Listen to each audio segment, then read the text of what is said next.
Did you know that with the advancement in medical treatments, you have a greater chance of surviving a critical illness? But these treatments can be quite expensive and lengthy, resulting in significant financial loss. But with a Sagicor plan, we can help you to focus more on your recovery and not your finances.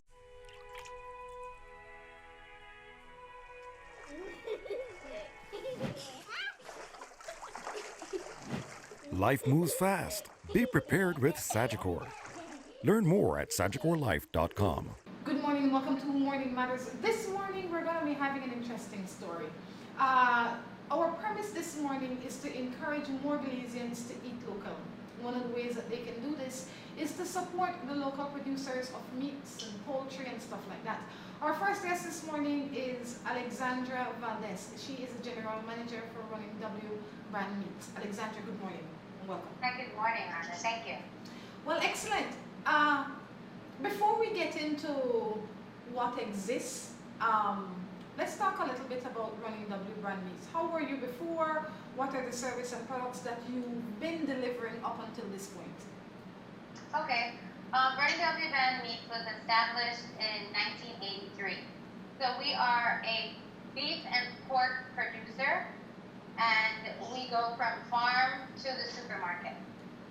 So we have a wide range of affordable products that include fresh pork, fresh beef, and then processed products, so sausages, hams, and that sort of thing.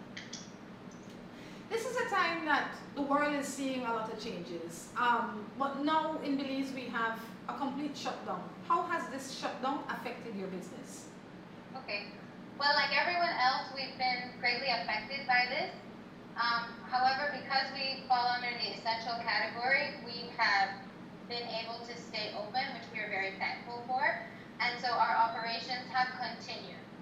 We have seen a decrease in our demand, specifically when it comes to our tourism-related customers. So restaurants, hotels are basically at a zero right now. So that has hit us hard, but we are happy that we've been able to remain open, continue production, and do our part to ensure national food security for Belize. How has this affected your staff? I would imagine because there is not the same demand, you don't have the same need for all of your staff. How have you been able to manage that?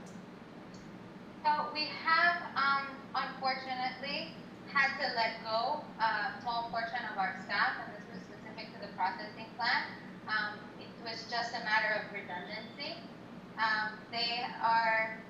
We're still in touch with them, and as soon as things pick back up, we want to reach back out to them to get them back in. Do you anticipate the market's changing anytime soon? Because I would imagine that you've been looking at it for the last month or a month and a half, and it has gotten, I don't know, I would say progressively worse because people have been moving less, people have been eating less. And what do you see for the market in your business? So for us, it's definitely slowing down, and we feel like that will continue for the next several months.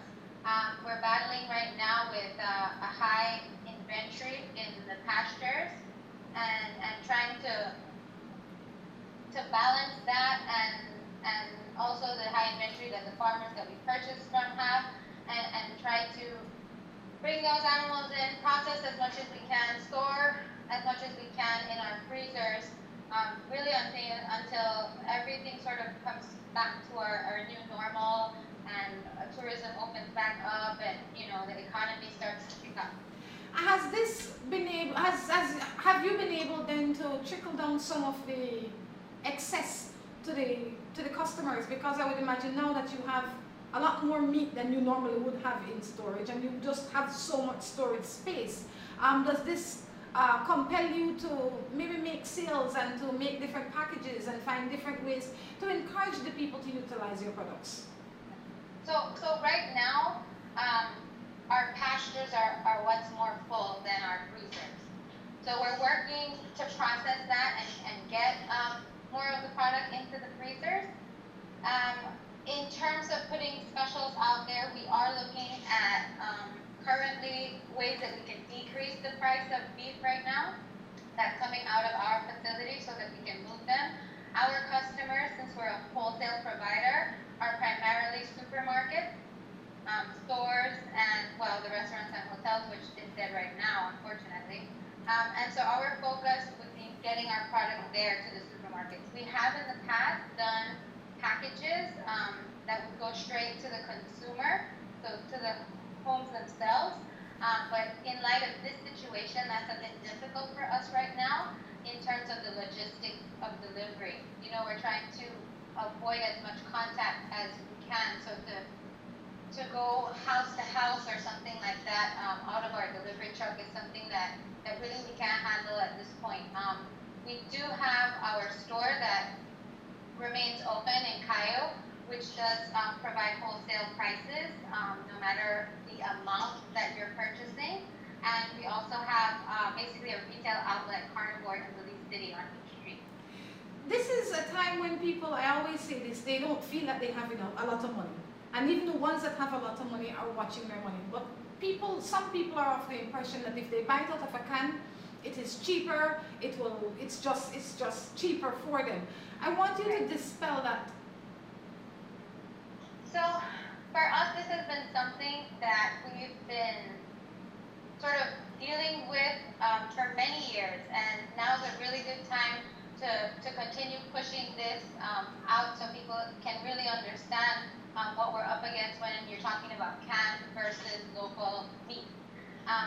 And we encourage at this time for everyone to buy local, and not just running W, but everything that you can buy that's made in Belize at this point is really good for our people, our country, our economy, right? And when you look, for example, we've taken over the last few days, we've gathered some information specifically on corned beef, right? Versus our ground beef, for example. So if you look at a can of corned beef, typically we're seeing 7 to 12 ounces on our shelves. And that will cost upwards of $4 and change, up to even $5 and something for a 12-ounce can. Versus we sell 1 pound, so 16 ounces of ground beef, wholesale $3.25. So when you retail, it'll probably be around $4 in your grocery store, right? Which is still cheaper than 12 ounces. So in that sense, you're getting more value for your money because you're getting 4 ounces more and paying less for it. And in terms of nutritional value, you're getting something when you're buying our local meat that's a lot healthier for you and your family. And then you look at the benefit to the economy right now, which is something that more than ever before, we need Belizeans to be buying local. Because in our instance, for example, you purchase a pound of our ground beef, and that helps our sales, that helps to continue our business operations. We can pay our staff, you know, they all have families to support, and it really is a trickle effect because it's not just running W that will benefit from the sales and our staff, but it's also the local livestock farmers, you know, those producers, their farm hands, their employees, the grain producers, their employees, their families, you know, all the inputs that we need to produce this 1 pound of ground beef that people don't normally think about really helps, especially, like I said, during these difficult times to support the Belizean economy. So we really need this more than ever. One of the things that I like as well is that the people have to understand that they don't need to hoard their food. I think that they move towards the cans and that kind of thing because they felt as if they needed to hoard their food. But you don't need to hoard your food. Your food is going to be there. It's going to be in the supermarkets. It's not going anywhere. So you can afford to eat fresh every day because your store is open, the supermarkets are open, you can go in there and pick it up when you need it, and you don't have to store it. So if you don't have a lot of space in your, I mean, a lot of people fridge and pantries right now fill up with all sorts of things they don't need to have it there. So this will take that pressure off you. You can buy it when you feel like, you can eat it when you feel like, and it can feed a family of 7 or 8, I would imagine, a pound of ground beef or ground steak can do that. Yeah, I mean, you can make 16 meatballs from a pound. You know, 1 ounce meatballs, you know? And you can get really creative. You can break it up and just have it over nachos, make tacos. You can, you know, stew it down, and then you have a gravy, and you can add vegetables, and it's really versatile. And that's not the only product that we have like that. can give you a lot of creativity, a lot of value for your money at this time, especially when we need it most. I like that. You know, you can make beef tacos. Corn tortillas about $2 a pound, and you buy the beef for about $5, and you can feed everybody and the neighbor if you so desire. Add some vegetables, and you're gone clear. And the beef will be less than $5 if you're buying the ground beef. There you go. Or our cube steak, you know? We've got cube steak, round steak, shoulder steak, beef versus stew. We have the beef roast that you can, slow cook, and then that really goes a long way as well. Add your veggies, add your gravy, and good, wholesome, healthy, local food. And it will fill you, okay? This is a time when I would imagine that you're also looking for other markets, because our market, the world market, it's struggling, but by the same token, you're looking to see where else you can send your food. Do you have access to the Crichton market? So in terms of export at this time, we're sort of just focusing on the local market and trying to just make sure, because of space, pasture, freezer, and all of that, the way our business works is we are processing every week. So we are working every week. Our staff is there, Monday to Friday, Saturdays sometimes, and our focus is just to ensure that Belize has enough beef and pork that they need from us. We talk about the ground beef and the ground steak, but that is on a different level. But do you have the other good stuff? The things that people bought every day, the shoulders and the whatever else they may have wanted and been using? Most definitely, we still have our entire line. We have, of course, our Italian sausage that we know everybody loves, and we're really thankful for that. We have our boneless ham, so we have all our sandwich meats as well, which is really convenient because they're ready to eat, they're already cooked. So that includes boneless ham, salami, pastrami, roast beef, that sort of thing. We have our breakfast meats, which are all our bacons. We have a variety of different bacons. We have our breakfast sausage, we have longanisa, we have a bunch of lunch and dinner options, as well as barbecue options. So we still have our steaks, our porterhouse, our tenderloin, we have our higher grade black Angus, we have our ribeyes, we have a lot of other convenient products that are already marinated or already fully cooked. For example, we have beef fajita, which is seasoned already, and that's also at a great price point for people. So you don't have to do anything other than defrost your package, open it out, and straight into your frying pan. So it's seasoned. And then we have some other products like our pibil, our pork pibil, which is completely fully cooked. So all you have to do is warm it on your stove top, put it in your microwave and warm it, and then have your tortilla and your salsa on the side. There are some people that don't normally cook as much, and this is an opportunity for them to learn new things. Do you think that perhaps in the future you can make ready-made packages? So you can put in options that people can package together, so they buy one big pack or whatever the combination is, and this is good for a week or for 2 weeks. That way they don't really have to think about it, and all instructions are there already, and it's just easy. Yes, definitely, and we have done packages in the past as well. Our focus, like I said, is wholesale, but we also retail to customers who come into our stores and call in and order, which is what we're encouraging right now. Our staff is still there, and we are happy to answer any questions. If you guys want to call or reach out on any of our social media platforms, we're happy to work on specific packages. Some people don't eat beef, don't eat pork, so we can really communicate with our customers and help guide them through that process. Where are your stores located? Well, we only have at this time the store at our factory location in Cayo, and then we have a retail outlet in the Belize City that's called Carnivore on East Street. Okay, so if you're in or around the city, you can go to East Street and visit Carnivore. What's the number that people can call? Because maybe they want to call and order it in advance, so they just go grab it and leave. That's what we're encouraging, actually, to call in or WhatsApp your orders before. We are offering deliveries out of Carnivore and pickup, and out of Running W Cayo, we are also offering pickup. So for Carnivore, the number is 638-4087, or you could reach us on our social media, which is at carnivore.bze. And for Running W, our numbers are 824-2126. And you can also reach out on our social media platform We have a WhatsApp number, 638-8112. All right, and you deliver in the city, in Belize City? If you order through Carnivore, we have a delivery service, yes. Is there a minimum order? How does it work so everybody's clear right at the beginning? Yeah, there's no minimum for your orders at this time. Well, excellent. Anything you'd like to leave us with? I would like to talk about some of the adjustments that we've made at our facility itself. Sure. So in terms of our processing plant, we have had already in place really strict guidelines for personal attire, personal hygiene, hand washing, and sanitation. So we've always been strict with that. Now during this time, we've increased our sanitation, our hand washing, and our monitoring efforts of this, right?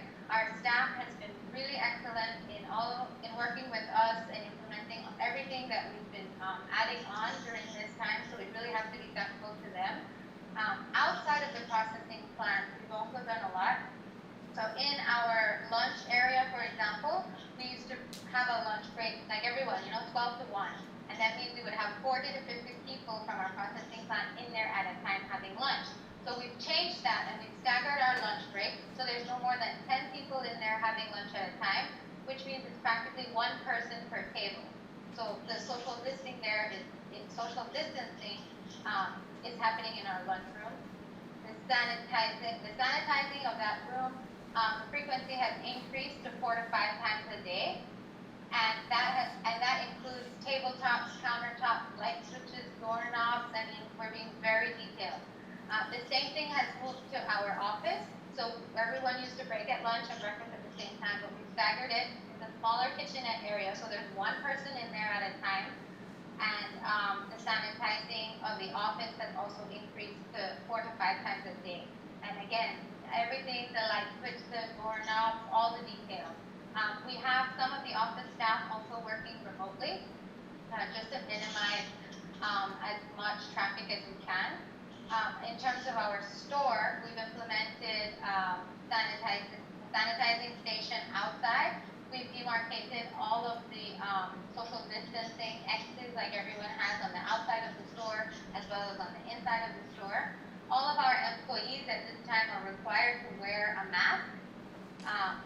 This includes the store, the office, and the salesmen who weren't wearing masks before. And we are transporting all of our employees to and from work, and this has been over a month now. So we are picking them up at their house. At that point, they already have their mask on. We have a sanitizer in the vehicle, and they go to work. And then the process starts in terms of the processing plant where, they change clothes, they put on the right gear, wash hands, sanitize, and get into the plant. At the end of the day, we're taking them home, and this time they're in the vehicle with the mask still on, sanitizing still happening in the vehicle, and they're dropped off at their front door. Do you think that some of these practices you will maintain after this period has passed? A lot. I think that we will all have to find our new normal, and that social distancing and a lot of these practices will continue for a while, I'm saying, until we can figure out what really we're dealing with here.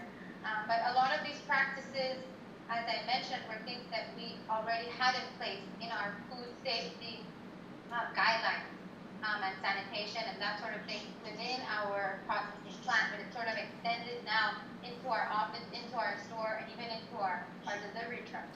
Can people find your prices on maybe your Facebook and your Instagram? I don't think our prices are currently out there. One of the reasons is because it's wholesale, so that price is for supermarkets, who are really our first customer, right? The consumer then purchases from the supermarket, so it's a whole chain that's connected there. We do have retail price list, and anyone who messages or calls in, we're happy to share what our prices are, what our product offerings are, and to get orders in. Well, excellent. Again, Alexander, I want to say thank you, and anything that you want to say to continue to encourage the people to eat local? Yeah, I just want to, first thank our customers who have supported us over the years. even before this pandemic, and thanks to them who have continued to support us through this. Buying local, and not just from Rhonda, but from all farmers and other local producers is essential at this time, and it helps our people in so many ways. The economy, the better nutrition, the value for your money, and that sort of thing. So it's really important to keep as much of business and normalcy continuing during these times. Again, I say thank you. All we're going to do, we're going to take a break, and when we come back, we'll be coming back with Alan Reimer from Quality Poultry Products. I chose Galen because of its strong reputation, great scholarships. I came because I can take all my classes online. Because Galen University opens doors to the outside world. Their course offering in tourism. It gives you more opportunity to become who I want to be. If you want to connect with your inner champion to make the world a better place, then Galen is right for you.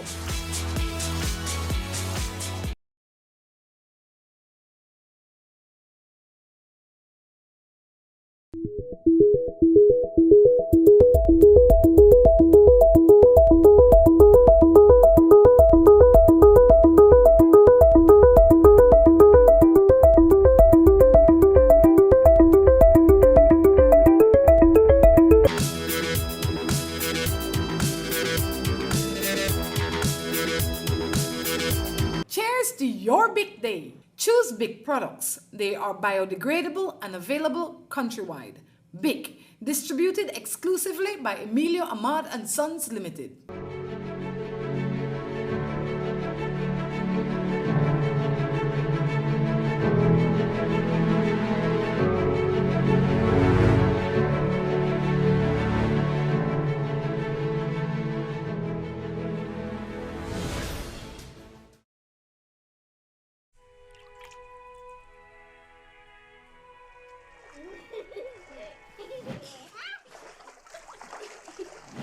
Life moves fast. Be prepared with Sagicor.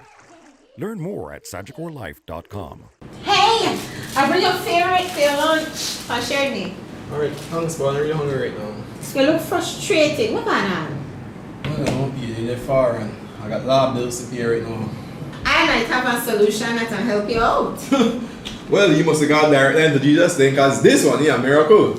Not quite. But I know First Stop Speedy Money. Well, please tell me about that.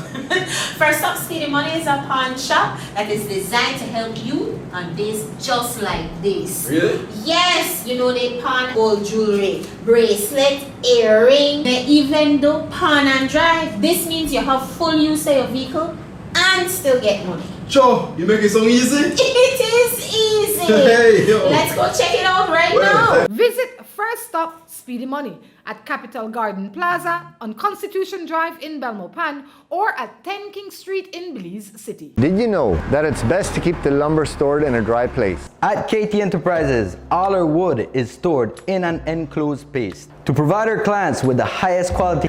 We allow you to personally select your lumber if you choose, and we deliver countrywide. Be it deckboard, beams, and imported hardwoods such as red oak and white ash.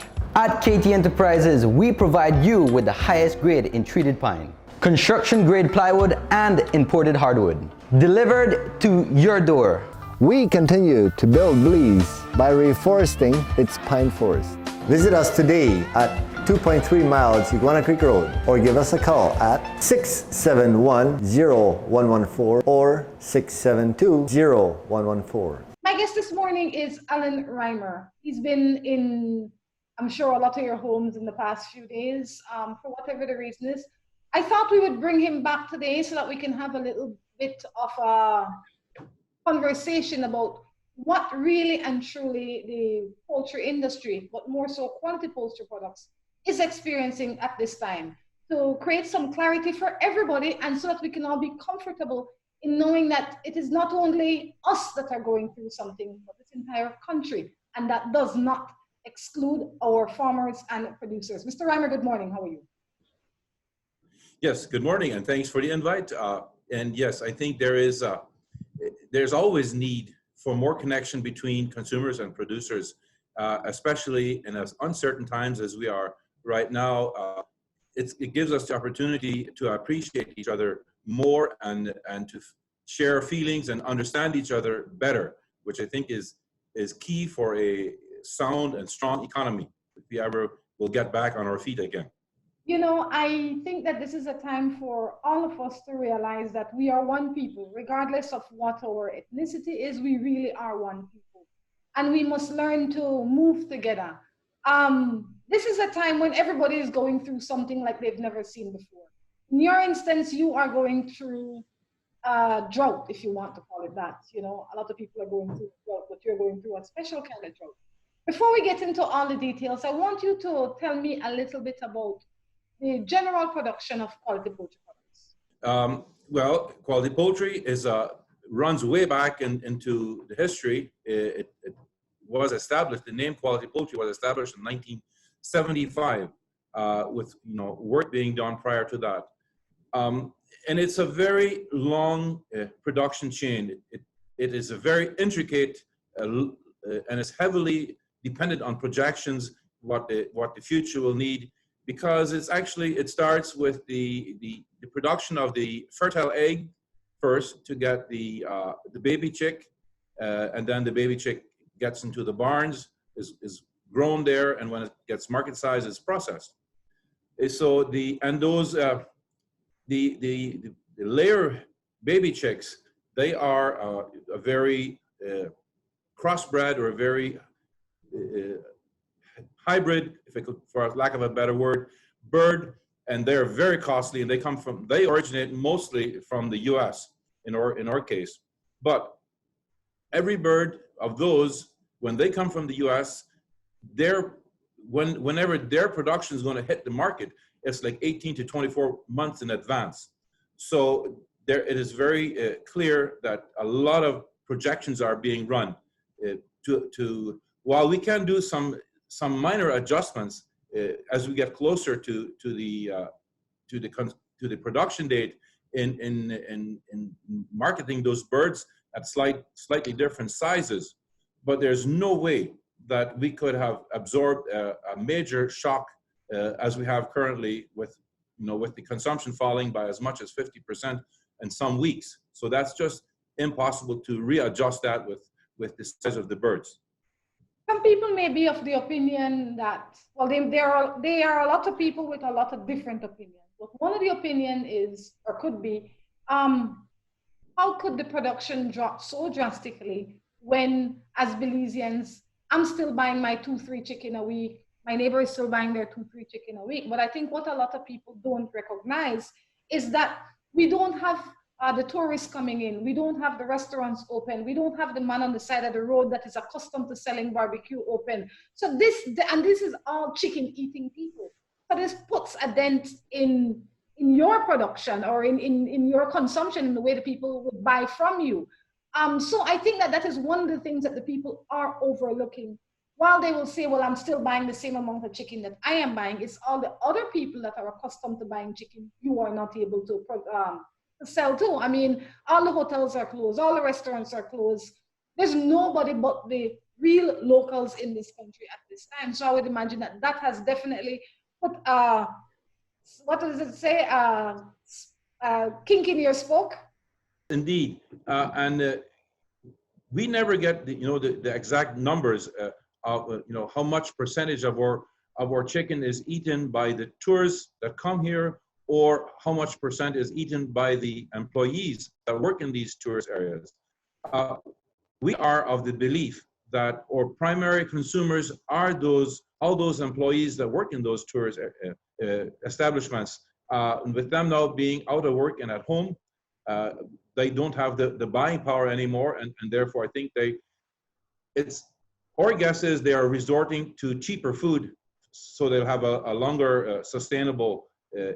They can sustain themselves longer. That's what we're assuming. No, Mr. Rima, I have to tell you, and I'm going to say this, that chicken is one of the cheapest meats you can get, and the amount of things that you can do with it and how you stretch it. And I'm not saying that because you are sitting there, but I'm saying that based on my own experience. I'm saying that I grew up in the country where my mother, we had 7 people in the house, and they would buy 1 chicken and everybody would eat,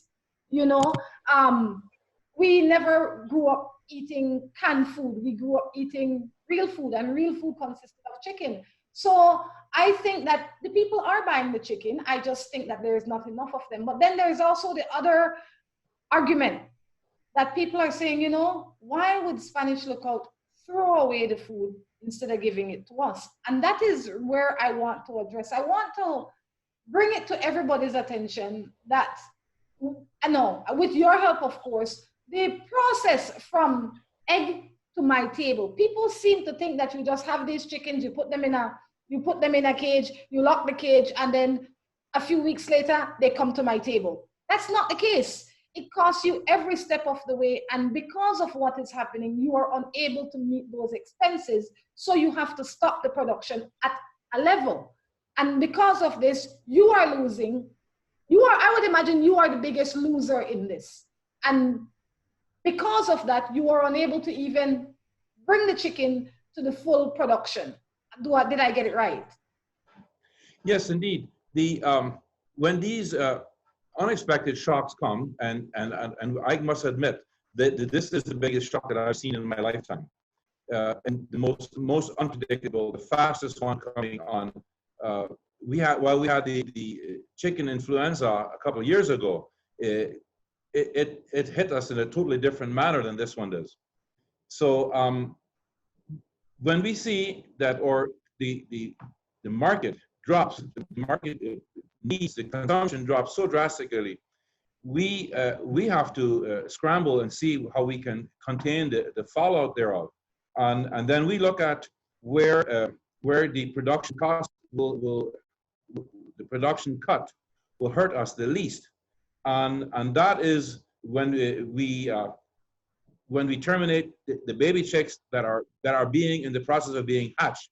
When we either just don't put those eggs into the hatcher, give them away, or something else, or even what we do, we at various stages of incubation, we just pull those eggs out, so the baby chicks don't arrive, so we don't have there will be no growers. That is the most efficient place to stop production.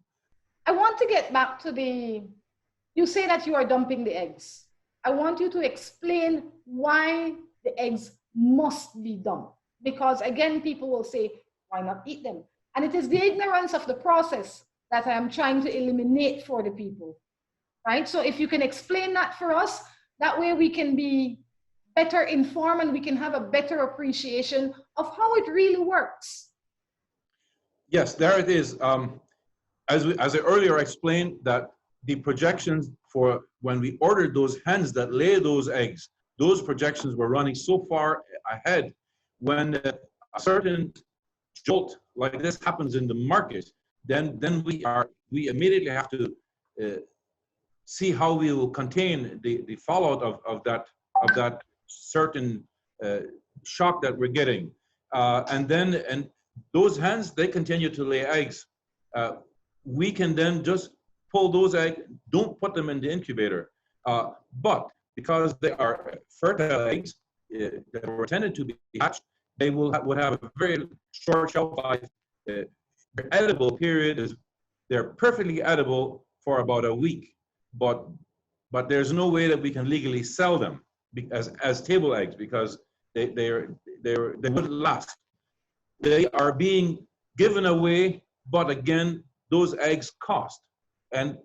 But because we don't want to continue just continuously give away eggs, the hens also were given away or done away with. Whatever, we gave away as many as we could, and I think so far we've been able to give away all the hens. I don't think we have destroyed any yet, but those hens no longer are laying any eggs, so the egg surplus is over. Wonderful. So there's a lot of people in the Cayo district that have free hens, so they can continue to get their own eggs to put in their own pots. That is definitely a great contribution, and I have to say kudos to that, because it took effort to get those chickens in your truck and go around and just give them away. That is wonderful. I understand why you can't give away the eggs, because you have a lot of eggs, and the next thing, the people will be angry that now you give me eggs when not good. So before you go through that and somebody end up with a colic or a stomach ache, you can only do as much as you can. fully understand. Before you go, I want to talk a little bit about the importance of eating local. I think that this is a time when the people need to recognize the importance of eating what is being produced in this country. I know that you are a chicken producer, but I think you will speak for many producers of different things. The importance of us using what we have as opposed to going into the stores and buying the things that are imported, buying the things that are in cans. We're not necessarily helping ourselves. So if you'd like to give me your opinion on eating local during this time and its importance to its produce. Yes, indeed. Yes, I know in the lockdown phase where we're in right now, it seems like to us what we're seeing here in Spanish Gout is the consumer goes more to the non-perishable items like rice, beans, table eggs. Those markets are doing good. So we got a bit of a picture of the buying habits of the consumer out there, which is fine. But the issue arises when we go to the likes of corned beef and the Vienna sausage and the ramen noodles. While they have a very nice shelf life, but they're not healthy. And generally, the longer it takes or the more difficult it is to prepare a meal, the healthier it generally is. So I think the consumers must also bear that in mind, that if we're in a pandemic, which is health related, we better eat healthy. So we will be fighting off that virus. We'll have more resistance to that virus should it ever come to our house. The other side is the fresh, to bring products on the market fresh is always costlier than to immediately just put it in a tin can and seal it and get the shelf life. You don't have to special store it, but you don't get the health benefits. So if we want to be, and if we want to post-COVID-19 still have an ample supply of these fresh products, we will have to bear in mind that if we let these products, these companies falter and die while we're in this, they won't be there to offer the products when we get out of it. So it's indeed a hand wash hand type of thing where we need to carry each other over through this. When you buy something that is in a can, it might cost you $1.65, but it is small, it can't feed your family for one full meal and you will leave hungry. You buy a pound of chicken, well, you can't buy 1 pound, but you will buy a small chicken if you decide to buy a chicken. You can add some vegetables to that, some rice to that, your whole family can eat and they can eat healthy and happy. So I want to use this opportunity as well to dispel the notion that because the people don't have any money, they have to eat from a can. I say because the people don't have any money, they need to eat fresh and they need to eat local. And this is not only for Belize, this is for the entire Caribbean or anybody looking at this show. I encourage you to eat what you grow in your country. Anything you'd like to leave us with? No, thanks. I just believe that the more we can unite and get through this and not be thinking in silos, thinking as a nation, and we will get through this. And we always must remember that there will be a life post-COVID-19. We cannot just focus everything, get too focused on the current. We must look out and see what will be after COVID-19. I love it, and I thank you as well. I think that what we need to do as individuals is to try and give other people different options and things to look at. And I think one of the most important thing right now for a lot of people is food. And when they go shopping, they're trying to stretch their money. And I think now they will have another idea on how to stretch their money. And they will look at things a whole lot differently. So again, I say thank you and have a lovely day. Thank you too.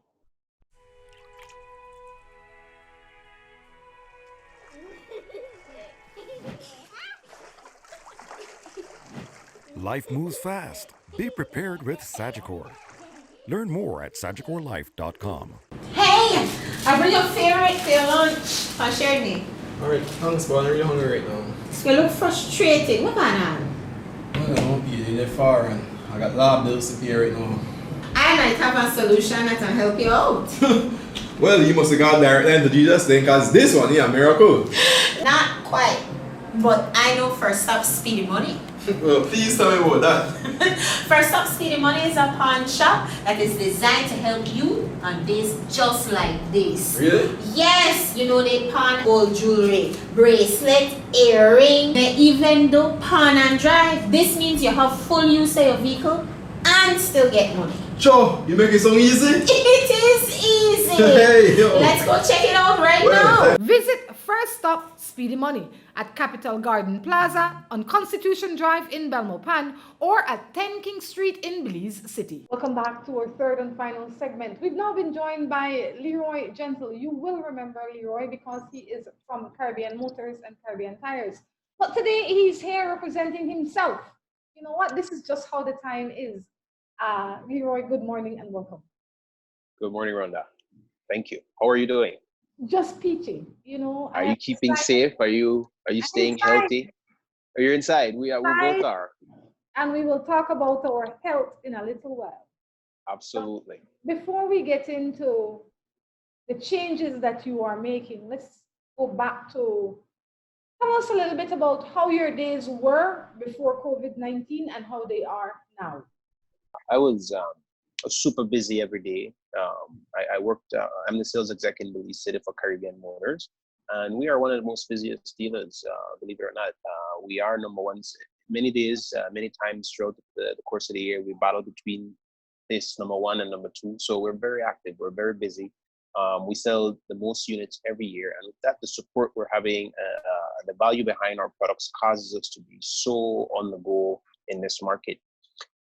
We partner up with the banks and stuff like that. So if it's not meeting with customers, it's meeting with the banks, working out promotions and financing campaigns. And so I've been at home for about a week and a half, 2 weeks now, and rightfully just because of wanting to protect myself.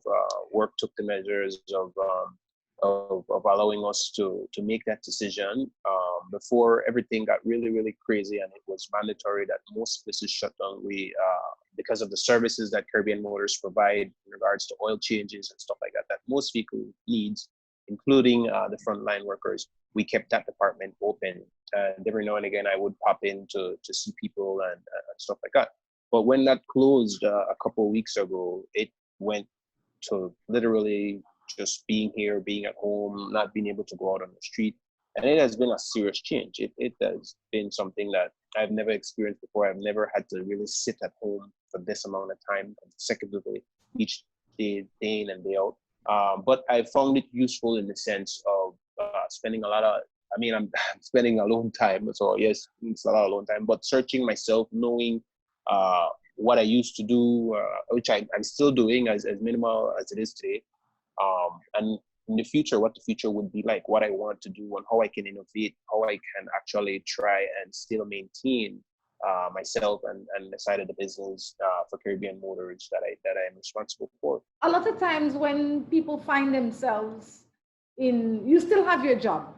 You still yes, I do, have thankfully. interest in going there. You're still connected to that. A lot of people would just be content with knowing that when this is past, I'll just sit at home, I'll watch TV, I'll work out, I'll do whatever I do.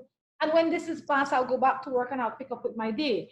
You are doing that, but you've also added something to your life. You've decided that your entrepreneurial skills are going to take over a little bit. And now you are doing what?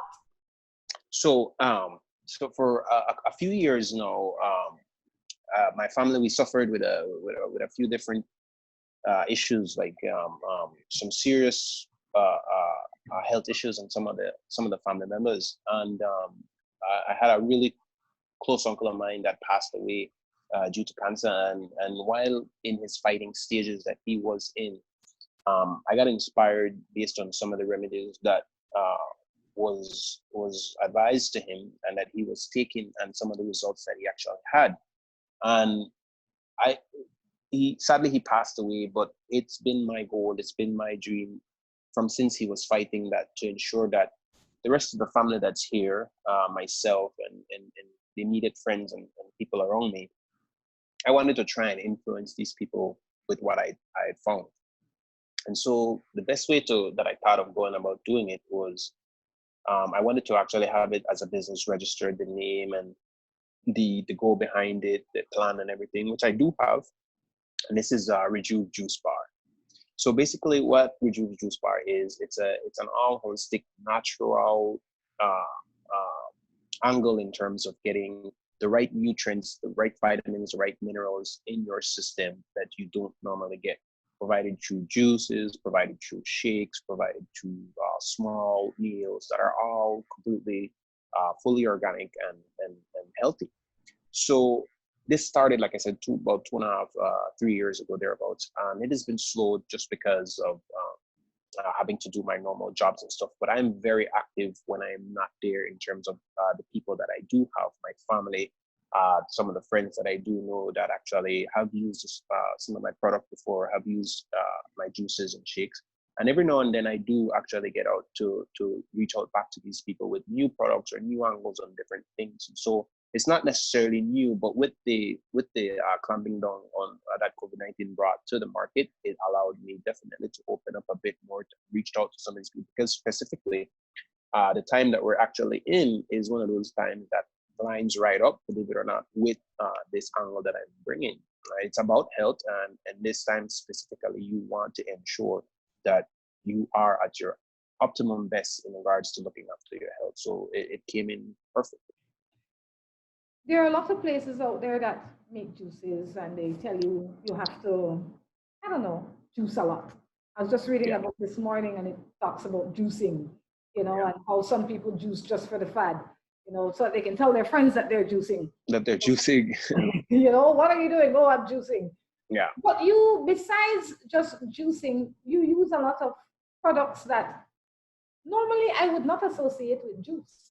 Right. So tell me a little bit about the last product that you've been promoting, or the latest product, sorry, that you've been. Yes, the latest one. All right, and that's a pretty big one. The latest one that I've been promoting, and it's huge. There's so much information about it across the world. Is what we know here in Belize as seaweed, but the world knows it as sea moss. Right? Most places you go in the world, if you say sea moss, they have an idea. If you say Irish moss, they have an idea. But here in Belize or in the Caribbean and stuff, where we are, we know it as seaweed and stuff. And that's been the latest product that I've actually been doing a lot of work and research on and trying to bring it out in different angles and stuff. And sea moss is heavenly. So I say it like that. I say it like that now, let you know, because on a daily basis, our body needs 102 vitamins and minerals to have normal daily support, normal daily functions. Seaweed, sea moss that I'm talking about, has 92 of them. That's huge. If you're somebody that always was good in you don't necessarily have to be a science student. You just had to be somebody that grew up like in we call the bush areas of Belize, or grew up in village and stuff like that. And we know back in the days, your Surasy, your Sears, and all those things that grandma used to give and grandpa used to give had effects. They were for specific functions in your body. And if at that time you were a child that gravitated towards that and looked after that, it gave you this type of it made you search for more. It made you want to keep your body feeling that way. It made you want to be healthy. And I was one of those child. And so when I found the benefits of, apart from seaweed that we know where the guys are selling and it's in a drink and you drink it, it tastes very sweet and it has milk and stuff like that. This is a little bit different. The same product is in there, but this is the 100% sea moss, 100% seaweed, which is, it's down in a gel form. I actually process it a little bit with no heat, so nothing is being burnt away. And I actually get it in a gel form that you actually can scrape out. It's in your hand. You can put it in shakes, you can put it in juices, you can actually mix it like in salads, like if somebody does like fresh veg salads and stuff and they want to actually have their dressing and stuff, the gel actually works perfect for that. People use it for, I myself have used it for a face mask, and it tightens the skin, it gets rid of blemishes.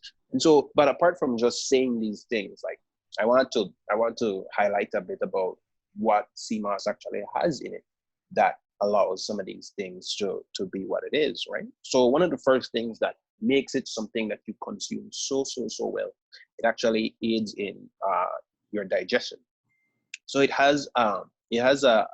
a mucilaginous food where it actually supports the mucous membrane in your system. A lot of people, that's a little bit more farther in science, but what I'm actually saying is your mucous membrane actually is what protects me and you in these flu-like season.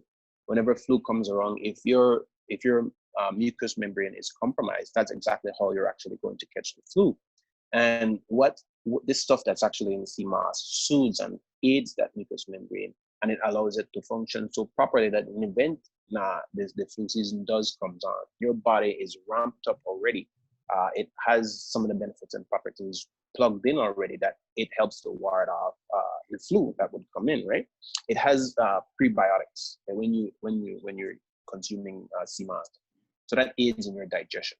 That helps your metabolism to process your protein, your carbs, your fat, all these different things. And as we know, the food that we have to eat on a daily basis, that's a couple weeks ago when I was still fully functioning at work, it was a matter of running to the store and hurrying by a plate of food where they never just quickly eat, you know? Science has proven to us over and over again that this is our issue that we've had, that we've been having across the world today. And so knowing that sea moss has this additional angle to it is a big boost. One of the other things, go ahead. Sorry.